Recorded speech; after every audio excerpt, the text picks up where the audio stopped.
একজন টাকলা ছেলে তার মাথায় চুল গজানোর জন্য একটি সিক্রেট ফর্মুলা ব্যবহার করল, কিন্তু মলমটা খুবই পাতলা ছিল। তাই সে সেই মিশ্রণে টুথপেস্ট মিশিয়ে দিল আর সঙ্গে সঙ্গেই কাজ করতে শুরু করলো। এখন পেস্টটা আর পাতলা নেই, সে পুরো মাথায় সেই মিশ্রণ লাগিয়ে নিল।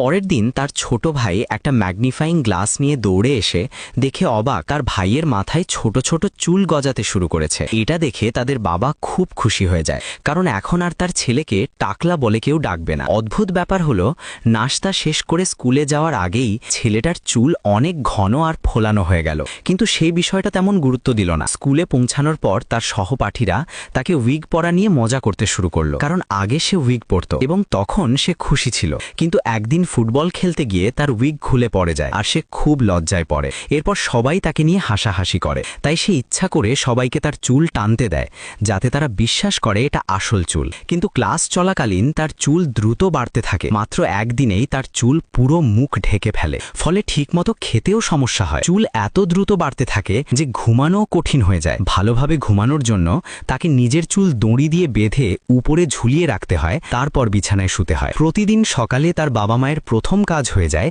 তার চুল সামলানো। এই চুল তার জন্য সমস্যা হয়ে দাঁড়ায়, কারণ ঝড় বা বৃষ্টিতে তার চুল উড়ে গিয়ে চারদিকে ছড়িয়ে পড়ে। শেষমেশ এই ঘন আর সুন্দর চুলের পুরো ফায়দা নিতে তার বাবা তাকে সরাসরি একটি উইগ ফ্যাক্টরিতে পাঠিয়ে দেয়। ছেলেটা ফ্যাক্টরির অ্যাসেম্বলি লাইনে শুয়ে পড়ে আর সেখানেই সে হয়ে যায় উইগ তৈরির কাঁচামালের সরবরাহকারী।